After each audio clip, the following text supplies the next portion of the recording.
Olá, IPCA! Hoje é segunda-feira, dia 17 de setembro de 2012. Nós estamos juntos há 218 dias lendo a Bíblia, bastante tempo. E hoje vamos inaugurar um novo ciclo de textos no Novo Testamento, lendo o Evangelho de João no seu capítulo 1. É importante dizer a você que a maneira como temos lido o Novo Testamento é muito específica. Nós começamos lendo os 3 evangelhos que têm a mesma ótica, os evangelhos sinóticos, Mateus, Marcos e Lucas.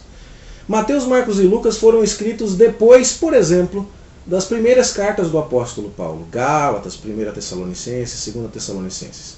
Esses evangelhos foram escritos numa época posterior à carta de Gálatas, por exemplo, ou à carta de Tiago. No entanto, nós os lemos primeiro porque os fatos que Mateus, Marcos e Lucas registram são fatos que aconteceram primeiro. Foram registrados depois, mas aconteceram primeiro. Então, lendo o que aconteceu na vida, no ministério do Senhor Jesus, sua morte e ressurreição, nós passamos ao livro dos Atos, que é a sequência, que também foi escrito por Lucas um momento depois, muito possivelmente depois da época de Gálatas, da época de Tiago, da época de Tessalonicenses. No entanto, Atos era a sequência histórica, a sequência, os fatos narrados em Atos vinham em ordem cronológica aquilo que era narrado nos evangelhos. E agora nós terminamos toda a vida de Paulo, lemos os escritos de Pedro, de Judas, de Tiago, e então já temos quase todo o Novo Testamento lido, à exceção das obras do apóstolo João e da carta geral aos Hebreus. Agora vamos entrar no Evangelho de João, e por que é importante compreendermos isso? Porque nós vamos voltar a fatos que aconteceram na época dos 3 evangelhos sinóticos, mas nós vamos voltar a eles com uma perspectiva completamente diferente. João deixou o seu evangelho para ser escrito mais tarde. Nós não temos como datar com precisão, mas a tradição da igreja é bastante uniforme ao afirmar que o Evangelho de João foi escrito por volta do ano 85 a 90 depois de Cristo, ou seja, bem depois de tudo aquilo que nós já lemos até agora, tendo em vista que Pedro e Paulo foram martirizados na época de Nero, que morreu no ano 68. Então nós não estamos falando aqui de alguma coisa entre 15 anos depois de tudo aquilo que a gente já leu, é que João vai escrever este Evangelho. Naquela época, a mensagem do Evangelho, o que Jesus ensinou, as suas parábolas, os seus sermões, o que Jesus fez, os seus milagres, tudo isso já estava bastante difundido. O fato de que o Evangelho era dedicado não exclusivamente aos judeus, mas também aos gentios, já era de amplo conhecimento, porque o ministério de Paulo deixou isso muito claro. Porque as cartas de Pedro, por exemplo, são endereçadas a não-judeus, e nós já vimos isso. E então, meus irmãos, nós temos agora o apóstolo João redigindo um evangelho que conta basicamente a mesma história dos evangelhos sinóticos, mas com uma perspectiva completamente diferente. Mateus, Marcos e Lucas se preocuparam em ensinar, em registrar aquilo que Jesus ensinou. Suas parábolas estão ali em grande número, mas não há uma única delas no Evangelho de João. Os milagres de Jesus, aquilo que Jesus havia realizado, também eram de conhecimento geral. E cada evangelista sinótico, em média, registra entre 20 a 25 milagres, num universo de 50 e poucos milagres do Senhor Jesus. No entanto, no Evangelho de João, nós temos apenas 7 ou 8, dependendo da maneira como você conta. E então, você fica se perguntando por que João foi tão específico. João nos diz algumas coisas a respeito disso no seu próprio Evangelho. Capítulo 20, verso 31, ele diz: na verdade, Jesus fez muitas outras coisas, mas eu só escrevi isso aqui, para que você creia que Jesus é o Filho de Deus. E então, crendo, você tem a vida em seu nome. A ideia de crendo no grego é dúbia.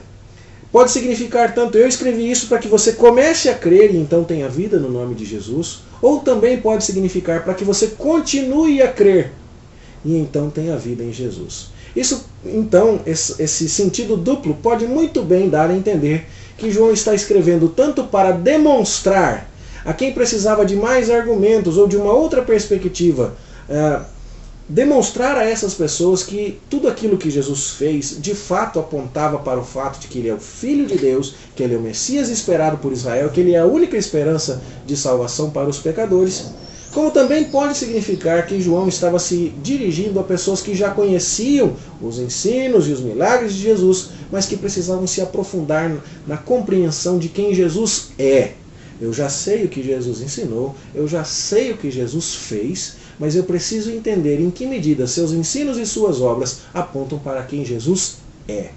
Por isso, inclusive, nosso texto do boletim desta semana tem o título João, quem é Jesus?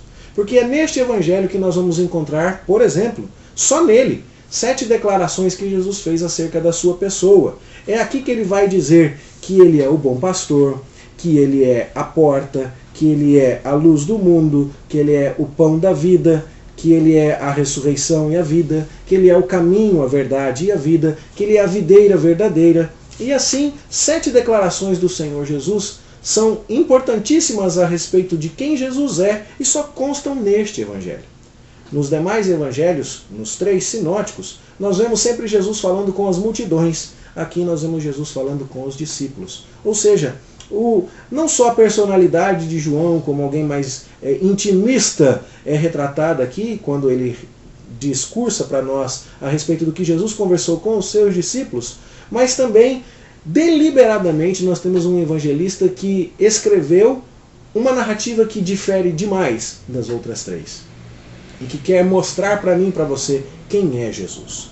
Não simplesmente para mim e para você, não simplesmente para os judeus, mas também para os gregos, os não-judeus, os gentios, que já estavam alcançados em grande parte, em grande proporção, na época em que este evangelho foi escrito. E é maravilhoso analisarmos um pouco, e não dá tempo de falar tudo, mas como isso é feito por João maravilhosamente à medida em que ele escreve o seu evangelho. Por exemplo, capítulo 1, verso 1. No princípio era o Verbo. Isso aqui já tem informações interessantes para judeus e para não-judeus. Um judeu ouve no princípio e se lembra da criação do mundo, Gênesis 1. Um não-judeu, um grego, ouviria o Verbo e se lembraria da palavra literal em grego aqui, o Logos, que era considerado a causa primeira, o princípio geral da formação de todo o universo. E então, aqui, João já está remetendo Jesus ao Deus de Israel, esperado, o Messias esperado pelos judeus, mas também remetendo Jesus à causa primeira, aquele Deus desconhecido que os gregos e os gentios tateavam procurando encontrar, mas que apareceu e se manifestou aqui. Verso 12, João nos fala que Jesus veio para o que era seu, mas os seus não o receberam. Mas todos quantos o receberam, sejam judeus, sejam gregos, vão ser filhos de Deus, se crerem em seu nome. Verso 14, João diz assim, o Logos se fez carne.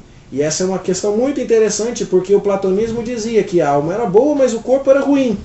E isso chamaria a atenção de alguém dizer como o Deus maravilhoso se identificou comigo. Como ele se importou comigo a ponto de se fazer um ser humano como eu para vir me salvar. Mas o verso 14 também diz que o Logos que se fez carne habitou entre nós, e a palavrinha aqui é tabernaculou, armou a sua tenda. E um judeu leria isto aqui e se lembraria que lá no deserto do Sinai, Deus armou a sua tenda no meio do povo e veio morar no meio do povo. E a presença de Deus encheu o tabernáculo com uma nuvem de glória chamada Shekinah. E aqui então é dito, o Verbo, o Logos, se fez um ser humano como nós, habitou, tabernaculou entre nós, cheio de graça e de verdade, e nós vimos a sua glória. Glória como do Filho único do Pai. Então você percebe que neste texto absolutamente denso, João está nos ajudando a entender quem é o Senhor Jesus. Seja você judeu, seja você não judeu, você precisa compreender que aquele homem que nasceu em Belém, que aquele homem que andou pelas ruas da Judéia, da Galiléia, pelo povo de Israel, é ninguém menos do que o Filho de Deus. É aquele que pode te dar vida, é aquele que pode guiar você na luz, na graça e na verdade. É aquele que pode iluminar a todo homem e não simplesmente aos judeus. Isso foi testemunhado por João Batista e atendeu às expectativas dos judeus. Isso apontava também para o fato de que Jesus é o Cordeiro de Deus, aquele que tira o pecado do mundo. O mundo aqui é uma discussão bastante grande, mas não simplesmente da humanidade inteira representada entre aqueles que pertencem ao Senhor, mas também aquele que vai purificar a criação dos efeitos da queda. E o Senhor Jesus aqui então é descrito em termos muito grandiosos. Jesus é batizado, o Espírito Santo testemunha a respeito de Jesus para João Batista, e nós vemos aqui na parte final do capítulo 1 que hoje estamos lendo, que há outras evidências de que João está de fato interessado em todos. Porque no verso 38, quando João escreve Rabi, ele escreve entre parênteses, que quer dizer mestre. No verso 41, Messias, ele escreve que quer dizer Cristo. E no verso 42, Cefas, que quer dizer Pedro. Ele quer que todos entendam essa mensagem.